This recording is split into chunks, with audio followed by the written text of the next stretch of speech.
Hello everyone, good evening.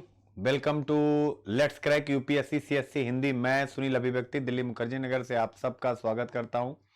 X UPSC interviewer, अभिव्यक्ति civil services magazine का संपादक, लेखक, दिल्ली में एक प्रसिद्ध कोचिंग संस्थान का डायरेक्टर, अनअकैडमी का एजुकेटर। तो आज हम लोग एम लक्ष्मीकांत सर के 6th संस्करण में नागरिकता चैप्टर पर आ गए हैं। बीच में क्लासेस आपकी नहीं चल पाई थी, उसके पीछे रीजन आप सबको पता है। इकोनॉमिक सर्वे और बजट पर लगातार मेरी क्लास और व्यस्तता का होना है, और अब आज से ये रेगुलर आपके लिए फिर से चालू हो गई है। तो एम लक्ष्मीकांत 6th संस्करण नागरिकता पर आज हम लोग बातचीत करेंगे। चलिए चलते हैं बिना कुछ जो है समय गंवाए। मैं एकदम समझिए द हिंदू अभियान की तरह है, अभियान की तरह, यानी आप सबको द हिंदू की लाइव क्लास 9 बजे सुबह लेता हूं।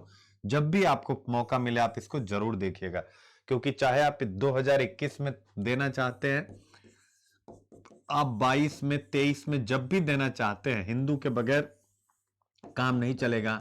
इंग्लिश मीडियम की टक्कर में आना है तो हमें कहीं ना कहीं द हिंदू पर फोकस अपना बनाना पड़ेगा, याद रखिएगा।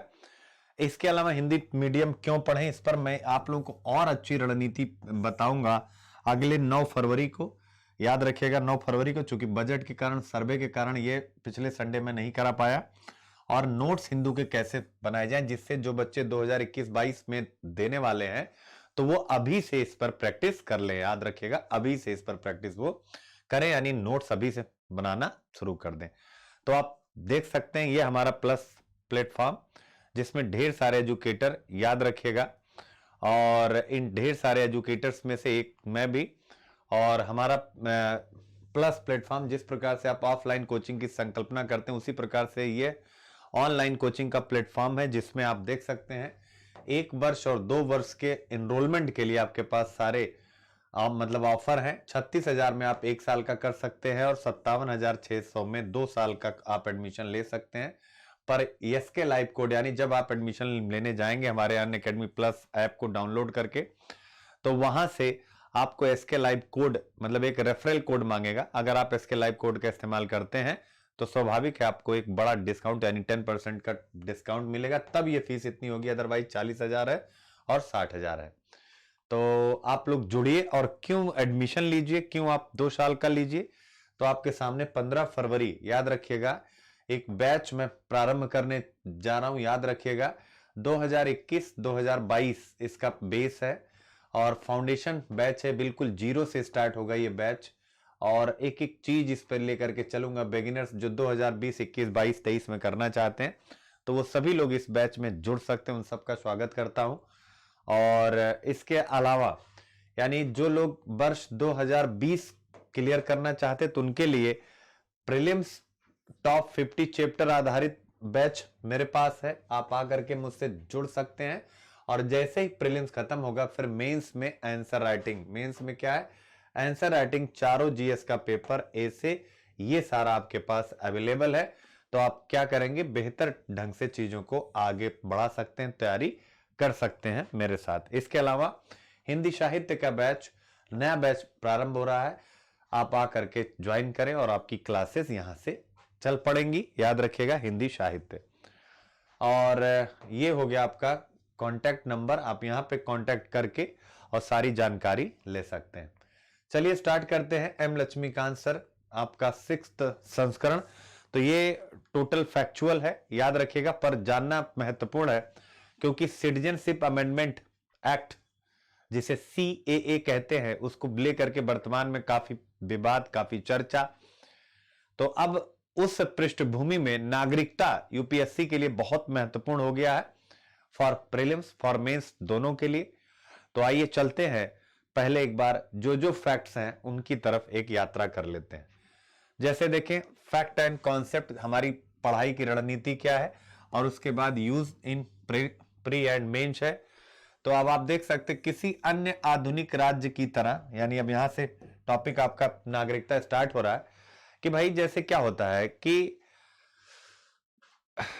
प्रत्येक सभ्य राष्ट्र में, आधुनिक राष्ट्र में नागरिक और नागरिकता के लिए प्रत्येक प्रकार के प्रावधान किए जाते हैं। वो चाहे संविधान में नागरिकता मतलब बनाए रखने का, उसे अर्जित करने का, या स्वाभाविक है हम सामाजिक न्याय पढ़ते हैं, समावेशी विकास पढ़ते हैं, तो नागरिकों को बहुत कुछ उपलब्ध कराने का। तो हमारा आज का है, स्वाभाविक है कि हम नागरिकता पढ़ रहे हैं, यानी भारत की नागरिकता क्या है और किस प्रकार से इसको अर्जित किया जा सकता है। तो किसी अन्य आधुनिक राज्य की तरह भारत में दो तरह के लोग हैं, याद रखिएगा। पहला होते हैं नागरिक। नागरिक क्या है? यानी जैसे मैं, आप, हम सब क्या है? भारतीय राज्य के पूर्ण सदस्य होते हैं कि नहीं होते हैं? बताएं मुझे, याद रखिएगा। और इन्हें सभी प्रकार के नागरिक व राजनीतिक अधिकार प्राप्त होते हैं। नागरिक अधिकार मतलब मूल अधिकार आपको प्राप्त है, राजनीतिक अधिकार का मतलब आप इलेक्शन वगैरह भी लड़ सकते हैं, ऐसा। तो स्वाभाविक है, पहली चीज क्या होती है? दो तरह के लोग होते हैं, पहला नागरिक होते हैं, और कैसे होते हैं वो मैंने आपको बता दिया। दूसरा क्या होता है? विदेशी होते हैं, याद रखिएगा, विदेशी होते हैं। यानी ये किसी अन्य राज्य के नागरिक होते हैं, जैसे हमारे भी विदेशों में, जिन्हें हम एनआरआई कहते हैं, पीआईओ कहते हैं, वो सारे लोग। इन्हें सभी प्रकार के, अब देखिए अंतर क्या है। आप थे नागरिक तो आपको सभी प्रकार के राजनीतिक व नागरिक अधिकार प्राप्त है। क्या आपको लगता है कि इनको भी प्राप्त होंगे उसी प्रकार के अधिकार? जी नहीं। तो इसका मतलब है कि इन्हें सभी प्रकार के सिविल व राजनीतिक अधिकार प्राप्त नहीं होते। यह पॉइंट आपको ध्यान में रखना है। और विदेशियों की दो श्रेणियां होती हैं, बड़ा मजेदार है, विदेशी मित्र और विदेशी शत्रु, याद रखिएगा। यानी विदेशी मित्र कौन होते हैं? जैसे जापान के नागरिक, मतलब पाकिस्तान को छोड़ा जाए तो लगभग सभी के नागरिक वे होते हैं जिनके भारत के साथ सकारात्मक संबंध होते हैं, यानी पॉजिटिव। शत्रु कौन होते हैं? वे होते हैं जिनके साथ भारत का युद्ध चल रहा है। इसलिए मैंने पाकिस्तान का, क्योंकि पाकिस्तान के साथ हमारे कई युद्ध चले, ऐसा नहीं कि वो पूर्णतया भारत का शत्रु है, नहीं, लेकिन फिर भी कई एक्ट ऐसे हैं, तो उन्हीं एक्टों को लेकर के मैंने उदाहरण आपको बताया। एक्ट का मतलब कि जो युद्ध हुए हैं उनको लेकर के। तो ये होता है आपका, याद रखिएगा। अब आपने ये चीज पढ़ी, अपना चिर परिचित अंदाज है, अब उसको हम प्रैक्टिस कर लेते हैं। नागरिक शब्द, यानी अब क्या आपको पढ़ना कि नागरिक शब्द के संबंध में निम्नलिखित में से कौन सा ऑब्लिक से कथन सही है या है, यानी नागरिक शब्द के संबंध में कौन सही है। ये भारतीय राज्य के पूर्ण सदस्य होते हैं, इनमें कुछ ही सिविल व राजनीतिक अधिकार, इन्हें कुछ ही, यानी कि सारे नहीं मिलते, सिविल व राजनीतिक अधिकार प्राप्त होते हैं। अब देखिए यहां मैंने क्या किया, चालाकी से यहां मैंने कुछ लिख दिया है, ऐसे यूपीएससी भी छोटा, और यहां क्या लिखा होता है? इन्हें सभी। तो देखिए यूपीएससी कैसे एक छोटा सा अंतर कर देता है, कुछ और सभी में, और हम हड़बड़ाहट में इस प्रकार के प्रश्नों को गलत कर जाते हैं, और बाद में घर पे आने पे मुझे या आपको, हम सबको बड़ा अफसोस लगता है। तो ये हो गया। उम्मीद करता हूं कि आप नागरिक और विदेशी को समझ पाए होंगे, और उस प्रश्न को भी जो हम लोगों ने चर्चा किया, तो आपके लिए एक होमवर्क है फॉर प्रैक्टिस। आपका होमवर्क है, आप बताएं कि नागरिक एवं गैर नागरिक विदेशी से आप क्या समझते हैं। छोटा छोटा आंसर लिखना शुरू करिए, बड़ा बाद में अपने आप हो जाएगा। आइए आगे चलते हैं। अब क्या है? भारतीय नागरिकों को प्राप्त अधिकार क्या है? भारतीय नागरिकों को प्राप्त अधिकार देख सकते हैं आप, यानी भारतीय नागरिकों को किस किस प्रकार के अधिकार प्राप्त हैं, याद रखिएगा। तो संविधान, हमारी नागरिकता का आधार क्या है? हमारी नागरिकता का अधिकार है संविधान। तो इसका मतलब है कि संविधान भारतीय नागरिकों को अनेकों प्रकार के अधिकार और विशेषाधिकार प्रदान करता है। वही हम पढ़ने जा रहे हैं, याद रखिएगा। तो क्या क्या है जो भारतीयों के नागरिक अधिकार पर, विदेशियों के नहीं? तो हमने पीछे नागरिक भी समझा, विदेशी भी समझा, अब नागरिक और विदेशी के अंतर को, मतलब नागरिक और विदेशी में नागरिकों के विशेष अधिकारों की बातचीत कर लेते हैं। पहला, धर्म, मूलवंश, जाति, लिंग या जन्म स्थान के आधार पर विभेद के विरुद्ध अधिकार, ये क्या है? नागरिकों को प्राप्त है। लोक नियोजन के विषय में, यानी कि आप सरकारी नौकरी करना चाहते हैं, उसके विषय में समता का अधिकार, अनुच्छेद 16। अनुच्छेद 19, ये सब रटना है, विचार अभिव्यक्ति की स्वतंत्रता का अधिकार। अनुच्छेद 29, 30, संस्कृति और शिक्षा संबंधी अधिकार। इन सबको हम मूल अधिकारों में विस्तार से पढ़ेंगे, इसीलिए यहां विस्तार से नहीं बताया जा रहा है, यहां पर हम केवल नागरिकता पर फोकस है। लोकसभा और विधानसभा चुनाव में मतदान का अधिकार भी होता है। इसके अलावा संसद एवं राज्य विधानसभा के लिए अगर वो इलेक्शन लड़ना चाहते हैं, उसकी सदस्यता प्राप्त करना चाहते हैं, तो इलेक्शन भी लड़ सकते हैं। इसके अलावा किसी भी प्रकार का सार्वजनिक पद वो धारण कर सकते हैं। तो ये सारे पॉइंट आपको दिमाग में रखने हैं। अब देखिए, अब यही टॉपिक यानी कौन सा, भारतीय नागरिकों को प्राप्त अधिकार। देखिए क्वेश्चन के रूप में कैसे आया, निम्नलिखित में से कौन सा ऑब्लिक से अधिकार सिर्फ भारतीयों को प्राप्त है। अब देखिए सिर्फ, तो आप देखिए लोक नियोजन के विषय में, संस्कृति और शिक्षा के विषय में, और सार्वजनिक पदों की योग्यता। अब आप देख सकते हैं तो तीनों ही अधिकार, एक मैंने यहां से बनाया, एक मैंने यहां से बनाया, और एक मैंने कहां से बनाया, लोक नियोजन के विषय में। तो इसका मतलब है कि आप सब बच्चे क्या करेंगे, जो मैं हमेशा कहता हूं अपनी टेस्ट सीरीज, यानी कल मैंने, आप लोगों ने देखा होगा तो हिस्ट्री वाले में एक कॉन्सेप्ट भी दिया था, RWTS का सिद्धांत, RWTS सिद्धांत। तो ये RWTS सिद्धांत क्या है, रीड, जैसे कि आप मेरे साथ पढ़ रहे हैं, राइट, राइट का मतलब लिखना, लिखने का मतलब होता है, राइट का मतलब आपको नोट्स बनाना है, रीड राइट्स। और उसके बाद ये देखो सबसे अद्भुत और सबसे अलबेला क्या है, सबसे अद्भुत टेस्ट सीरीज, टी से टेस्ट, एस से सीरीज, यानी आपको अपनी टेस्ट सीरीज बनानी है, ये आप अपने दिमाग में रख लीजिए, यानी read write and test series. तो आप देख सकते हैं read write and test series, clear है। तो अब आप यहां से अपनी चीजों को संभाल सकते हैं, read write and test series, याद रखिएगा। तो RWTS सिद्धांत, तो हमने क्या किया, पढ़ा, उसके बाद लिखा मैंने आपके लिए, और उसके बाद टेस्ट सीरीज का मतलब हमने क्वेश्चन बना करके प्रैक्टिस कर ली। तो RWTS सिद्धांत को अपनी जीवनी का आधार बना लीजिए और इसी पर चलिए, लगातार याद रखिएगा। अब आगे चलते हैं, भारत में अब अगला क्या है, भारत में नागरिक जन्म से यानी कि जैसे या प्राकृतिक रूप से राष्ट्रपति बनने की योग्यता रखते हैं, जन्म से और प्राकृतिक रूप से, जबकि अमेरिका में केवल जन्म से, याद रखिएगा केवल जन्म से नागरिक ही राष्ट्रपति बन सकता है। यानी प्राकृतिक रूप से, यानी अगर हम भारत की नागरिकता कोई अर्जित कर ले तो वो यहां का राष्ट्रपति बन सकता है, पर अमेरिका में जन्म से।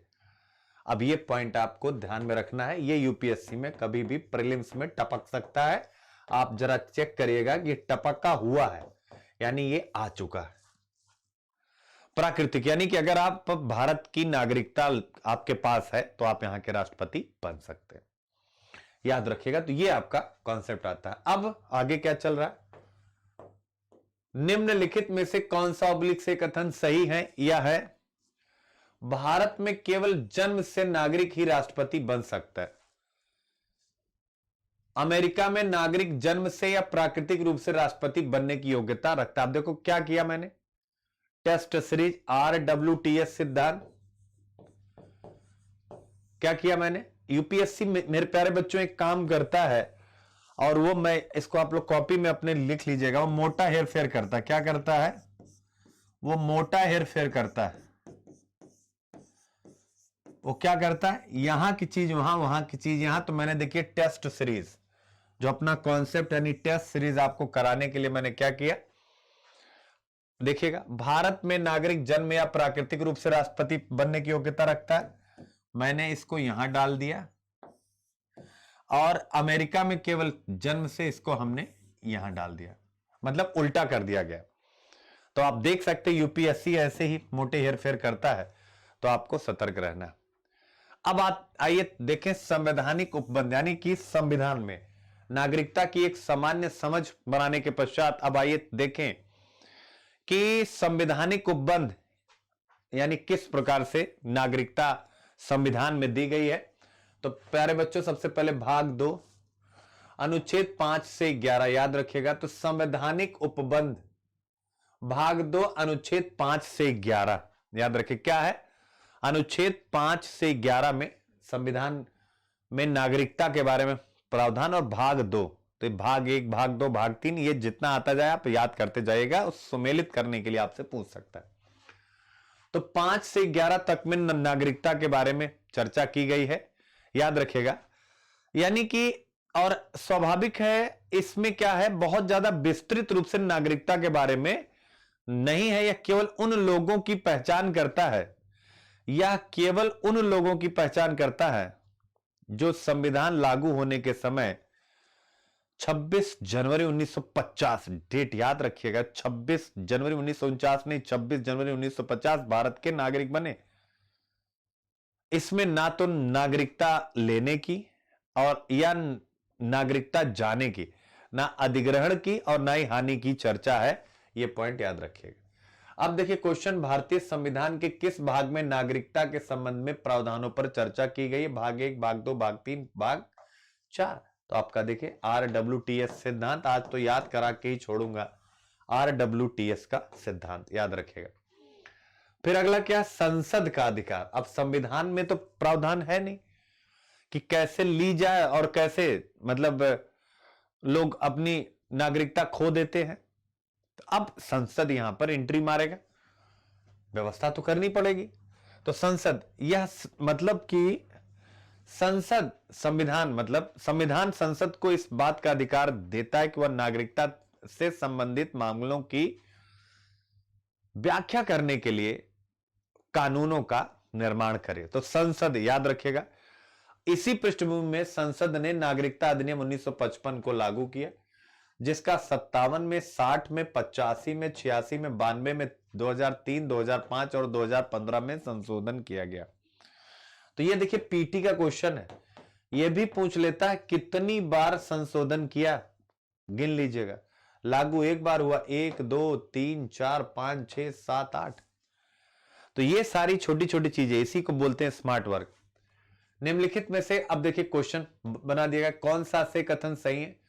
संसद को नागरिकता के संबंध में विधि बनाने का संवैधानिक अधिकार है। संसद को नागरिकता के संबंध में विधि बनाने का संवैधानिक अधिकार है। राज्य विधानमंडल भी आवश्यकता अनुसार नागरिकता के संबंध में प्रावधान कर सकते।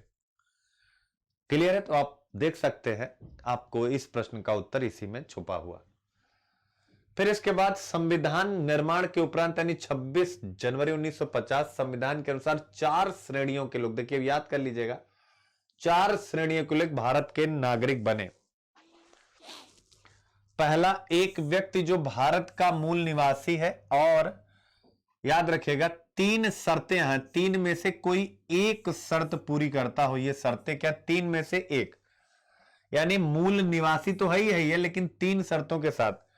उसका जन्म भारत में, या उसके माता पिता में से किसी एक का जन्म भारत में, या संविधान लागू होने के 5 वर्ष पूर्व से भारत में रह रहा हो, यानी 1950 के 5 वर्ष पहले। तो ये हो गया पहली, ठीक है ना। फिर इसके बाद अभी चलिए क्वेश्चन पर बाद में बातचीत करेंगे। नागरिकता संबंधी अन्य संवैधानिक प्रावधान क्या है? नागरिकता संबंधी अन्य, अब क्या क्या है? तो अब एक बार प्रश्न पर प्रैक्टिस कर लेते हैं। संविधान के निर्माण के समय नागरिकता के संबंध में किए गए तत्कालीन संवैधानिक प्रावधानों पर संक्षिप्त टिप्पणी कीजिए। यानी कि जो नागरिकता संविधान के निर्माण के समय जो नागरिकता के संदर्भ में प्रावधान है, जो आपने पीछे पढ़ा, उन्हीं के बारे में आपको बताना है। तो ये इसलिए मैंने बनाया कि भाई आंसर राइटिंग की प्रैक्टिस आपकी धीरे धीरे बूंद बूंद में साकर बनता चला जाए, जो बिगिनर्स बच्चे हैं, याद रखिएगा। तो ये हो गया आपका, यहां से आप इस चीज को देख सकते हैं। फिर इसके बाद क्या? नागरिकता संबंधी अन्य संवैधानिक प्रावधान। तो वो क्या है? वह व्यक्ति भारत का नागरिक नहीं होगा या भारत का नागरिक नहीं माना जाएगा, होगा या माना जाएगा, जो स्वेच्छा से किसी अन्य देश की नागरिकता ग्रहण कर लेगा। तो बताने की आवश्यकता नहीं, अनुच्छेद 9। तो ये तो स्वाभाविक है, अगर आप स्वेच्छा से ही त्याग दे रहे हैं तो कोई मतलब नहीं। प्रत्येक व्यक्ति जो भारत का नागरिक है या समझा जाता है यदि संसद इस प्रकार के किसी विधान का निर्माण करे, अनुच्छेद 10। तो ठीक है, अब आप देख सकते हैं इसी की प्रैक्टिस, निम्नलिखित में से भारत में नागरिकता निर्धारण का विशिष्ट अधिकार किसे प्राप्त है? अब राष्ट्रपति, अब आप देख सकते हैं उच्चतम न्यायालय, केंद्र सरकार, उपयुक्त में से किसी को नहीं। तो किसको अधिकार है? संसद को अधिकार है ना, संसद को अधिकार है ना। क्या इसमें संसद का नाम है? प्रैक्टिस करिए। संसद को यह अधिकार है कि वह नागरिकता के अर्जन और समाप्ति के, यानी अर्जन मतलब ग्रहण करना, समाप्ति मतलब छूट जाना, तथा नागरिकता से संबंधित अन्य सभी विषयों के संबंध में विधि बना सकती है। अब आ गया प्रश्न पीछे वाला, प्रैक्टिस करिए। निम्नलिखित में से भारत में नागरिकता निर्धारण का विशिष्ट अधिकार किसके पास है? इनमें से किसी के पास नहीं होगा ना, क्योंकि संसद के पास है ना। तो ये हो गया आपका। अब देखिए नागरिकता का अर्जन, यानी नागरिकता कोई प्राप्त कैसे करता है, आपके सामने स्क्रीन पे वेरी इजी। जन्म से, वंश के आधार पर, पंजीकरण यानी रजिस्ट्रेशन के द्वारा, प्राकृतिक रूप से, और क्षेत्र समामेलन, जैसे कोई क्षेत्र अगर समामेलित कर लिया जाए तो क्या होगा? स्वाभाविक, जब भारत का राज्य क्षेत्र हो जाएगा तो वहां के नागरिक भारतीय हो जाएंगे। ये हो गया, याद रखिएगा। तो ये सिंपल सी बात है। अब एक क्वेश्चन प्रैक्टिस करिए, मजेदार है। भारतीय नागरिकता नहीं प्राप्त की जा सकती जन्म द्वारा, देशीकरण द्वारा, किसी भूभाग के सम्मिलन द्वारा, या भारतीय बैंक में धन जमा करके। प्रैक्टिस करिए, चलिए।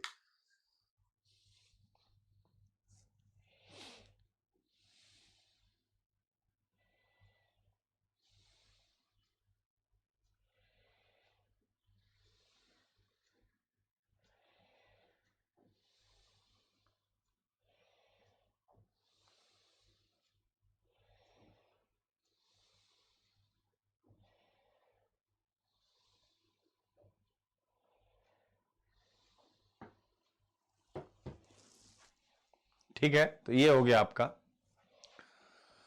फिर इसके बाद एक व्यक्ति जन्म से भारतीय मूल का माना जाएगा। याद रखिएगा, यदि यदि क्या होगा? वह, यानी वह व्यक्ति या उसके माता पिता में से कोई अविभाजित भारत में पैदा हुए हों, या 15 अगस्त 1947 के बाद भारत का अंग बनने वाले किसी भूक्षेत्र के निवासी हों। तो आप देख सकते हैं, यानी कि एक व्यक्ति जन्म से भारतीय मूल का माना जाएगा। किस कंडीशन में? तो दो कंडीशन, चलिए याद कर लेते हैं। पहला कंडीशन क्या है? वह व्यक्ति या उसके माता पिता में से कोई अविभाजित, यानी जब भारत पाकिस्तान का विभाजन ना हुआ। दूसरी कंडीशन क्या है कि 15 अगस्त 1947 के बाद भारत का अंग बनने वाला, यानी जो भी रियासतें वास्ते जो भी उसके निवासी हो। तो दो चीजें आपके सामने। फिर इसके बाद निष्ठा की शपथ, यानी ये जो भी ये जितनी भी श्रेणियां थी अभी आपने पढ़ा, अगर ये नागरिक के रूप में पंजीकृत हो जाते हैं, अभी आपने पढ़ा ना अर्जन कैसे कैसे हो सकता है, तो वो लोग जो अर्जित कर ले, तो अर्जित करने के बाद भी नागरिक के रूप में पंजीकृत जब वो हो गए तो उसके बाद भी उन्हें कुछ काम करना पड़ता है। उन्हें क्या करना पड़ता है? नागरिकता अर्जित कर लेने के बाद उन्हें प्रतिज्ञा लेनी पड़ती है, शपथ लेनी पड़ती है निष्ठा की। बहुत महत्वपूर्ण, देखिए कितनी महत्वपूर्ण है। यानी हमने आपने अभी, हम भले नहीं पढ़ते लेकिन ये शपथ आप भी ले चुके, हम भी ले चुके। अगर हम जन्म से नागरिक हैं यहाँ के, मैं अमुक यह प्रतिज्ञा करता हूं कि मैं भारत के संविधान का पालन करूंगा तथा उसके प्रति निष्ठा रखूंगा, मैं भारत की विधि का पालन करूंगा तथा भारत के नागरिक के दायित्वों का निर्वहन करूंगा। क्लियर हो गया? तो एक शपथ के द्वारा एक नैतिक, क्योंकि उन्होंने अर्जन किया है तो एक नैतिक बाध्यता डाली जाती है कि आप यहां की नागरिकता का दुरुपयोग नहीं करेंगे। याद रखिएगा। अब नागरिकता की समाप्ति कैसे होती है? तो स्वेच्छा, हम लोगों ने पढ़ाई, बर्खास्त कर दिया जाए उनके आचरण के कारण, वंचित कर दिया जाए किसी अन्य कारण। प्रश्न क्या है? निम्न में से किस स्थिति में किसी भारतीय व्यक्ति की नागरिकता समाप्त हो सकती है? आपके पास चार विकल्प है। किस स्थिति में किसी भारतीय व्यक्ति की नागरिकता समाप्त हो सकती है? आ जाइए, चेक कर लीजिए। क्लियर है? आइए आगे चलते हैं। एकल नागरिकता, एकल यद्यप भारतीय संविधान संघीय, संघीय मतलब केंद्र और राज्य दोनों इकाइयां, और एक हमारी तीसरी इकाई भी है स्थानीय स्वशासन, लेकिन संघीय का मतलब होता है कि केंद्र और राज्य की दोहरी शासन पद्धति है, पर इसमें केवल एकल नागरिकता है, अमेरिका की तरह नहीं है, याद रखिएगा, दोहरी नागरिकता, जबकि वहां भी परिसंघ है और हमारे यहां भी परिसंघीय व्यवस्था है। तो यहां राज्यों के लिए कोई पृथक नागरिकता नहीं है, यह पॉइंट आपको ध्यान में रखना है। और जबकि आपको पता है कि अन्य संघीय राज्य, अमेरिका हुआ, स्विट्जरलैंड हुआ, यहां सब पर क्या है, दोहरी नागरिकता, यानी राज्य की तरफ से भी एक नागरिकता और एक नागरिकता अमेरिका या स्विट्जरलैंड का नागरिक होने पर, वो तो है ही। अब देखिए किस देश में दोहरी नागरिकता का सिद्धांत स्वीकार किया गया, तो अब आप देख सकते हैं संयुक्त राज्य अमेरिका, और यहां से यह प्रश्न बनाया गया। आप भी ऐसे पढ़ते चलेंगे और पढ़ते पढ़ते ऐसे क्वेश्चन बनाते चलेंगे। अब आइए देखें, नागरिकता पर एक समिति है, एलएम सिंघवी समिति, महत्वपूर्ण है। सितंबर 2000 में इसका गठन हुआ है, याद रखिएगा, सितंबर 2000 में वैश्विक भारतीय डायस्पोरा के, यानी कि जो प्रवासी भारतीय हैं उनके बारे में अध्ययन करने के लिए, याद रखिएगा, और उनको भारत के साथ जोड़ने के लिए, जिससे कि उनका भारत के साथ एक रचनात्मक संबंध बन पाए, याद रखिएगा। तो यह मतलब किस प्रकार से उन मतलब प्रवासी भारतीयों के साथ भारत का संबंध बन पाए, उसके लिए इस समिति का गठन किया गया था कि आप पूरा अध्ययन करें और फिर अनुशंसा करें कि कैसे संबंध मजबूत हो पाएंगे, याद रखिएगा। तो ये प्रीलिम्स में इंपॉर्टेंट है बच्चों, याद रखिएगा। अब देखिए एनआरसी क्या होती है, आजकल चर्चा में है, हिंदू में मैं लगातार करा रहा हूं। एनआरसी राष्ट्रीय जनसंख्या रजिस्टर, क्या एनआरसी, क्लियर है? एनआरसी राष्ट्रीय जनसंख्या रजिस्टर। अब ये क्या भाई, तो एनआरसी क्या है, यानी कि इसमें जो आंकड़े इकट्ठा किए जाते हैं उससे यह पता चलता है कि अवैध तरीके से कौन कौन रह रहा है और उनकी पहचान कर ली जाती है। और एनआरसी की प्रक्रिया अभी तक केवल असम में हुई है, और आपको पता है विवाद भी इसी बात पे है कि सरकार का कहना क्या है कि वो पूरे देश में एनआरसी लागू करेगी, और हम लोगों ने हिंदू में किया है, आज ही मैंने सुबह कराया हिंदू में कि 11 राज्य एनआरसी के अगेंस्ट में है, याद रखिएगा। तो 11 राज्य, और फिर हम लोगों ने सहकारी संघवाद का कॉन्सेप्ट पढ़ा था। तो आप देख सकते हैं एक पॉइंट यहां भी आ गया, एनआरसी आपने सीखा। एनआरसी क्या है, तो अवैध तरीके से, यानी कि जब सबका आंकड़ा रहेगा राष्ट्रीय जनसंख्या रजिस्टर में, तो स्वाभाविक जो अवैध रूप से रह रहे हैं वो निष्कासित हो जाएंगे। फिर इसके बाद देखिए क्या है सीए, ये भी आजकल चर्चा में था नागरिकता से। तो इस कानून के तहत पाकिस्तान, अफगानिस्तान और बांग्लादेश, तीनों को याद करिएगा, से प्रताड़ित होकर आए कौन कौन, याद करेगा, हिंदू, सिख, ईसाई, पारसी, जैन और बौद्ध धर्मावलंबियों को भारत की नागरिकता दी जाएगी। और आपको पता सीए को लेकर के सिटीजनशिप अमेंडमेंट एक्ट, लगातार एडिटोरियल भी मैंने द हिंदू में कराया है, आप लोग भी देख रहे होंगे, लगातार ये मामला मार्केट में बना हुआ है। तो सीए यानी क्या है आपने पढ़ा, और अब तो प्रधानमंत्री जी ने स्पष्ट रूप से अपने भाषण में भी कह दिया है कि मतलब सीए लागू होगा ही होगा, पीछे जाने का कोई सवाल नहीं है। तो सीए यानी कि व्यवस्था में प्रदर्शन क्यों हो रहे हैं, यानी कि सबसे बड़ा कि जैसे असम डरा हुआ है कि बाहर के लोग आ जाएंगे जिससे उनकी संस्कृति प्रभावित हो जाएगी। और कुछ लोग कहते हैं गैर संवैधानिक है, विभेदकारी, चूंकि आपने इसमें मुस्लिमों को शामिल नहीं किया। प्रताड़ित मुस्लिम भी तो आ सकते हैं, याद रखिएगा, ये भी है। तो ये आपका पूरा कंप्लीट होता है। जिन लोगों को सीए एनआरसी पर पढ़ना है, आप सब लोग प्लीज मेरे प्रीवियस द हिंदू के लेक्चर्स को देखें, खूब मेहनत करें। नागरिकता में इतना ही था, अब आगे जब मूल अधिकार स्टार्ट होने वाला है, अब आपकी क्लास याद रखिएगा ज्यादा इंपॉर्टेंट होने लग जाएगी, तब कॉन्सेप्ट, तब बहुत एनालिसिस, बहुत सी बातें। तो अब आगे से आपकी क्लासेस इंपॉर्टेंट है। मिलते हैं, तब तक आप लोग हमारे इस मोटो के साथ, लेट्स क्रैक के साथ। फिर से एक बात, यानी कि द हिंदू, यानी इसको अभियान की तरह लीजिए, द हिंदू इतना पढ़ना है कि आप याद रखिए कि इंग्लिश मीडियम के सामने हम अपने आप को बहुत बेहतर ढंग से रख पाए, वो भी इंग्लिश मीडियम के टॉप स्कॉलर्स जो हमेशा आते हैं, एक अटेम्प्ट में टॉप करके चले जाते हैं। तो उनको अगर कंपीट करना है तो अगर आप 2021 में करें, 22 में करें, 23 में करें, मैटर नहीं करता, आपको हिंदू करना ही पड़ेगा। यही एकमात्र पेपर है और जिसका डिस्कशन आप बहुत लोग कराते हैं। आप कंपेयर करें और उसके बाद आकर के मेरे साथ जुड़ें, याद रखिएगा। मिलते हैं छोटे से ब्रेक के बाद, तब तक के लिए जय हिंद। Let's crack it. सुबह 9 बजे द हिंदू।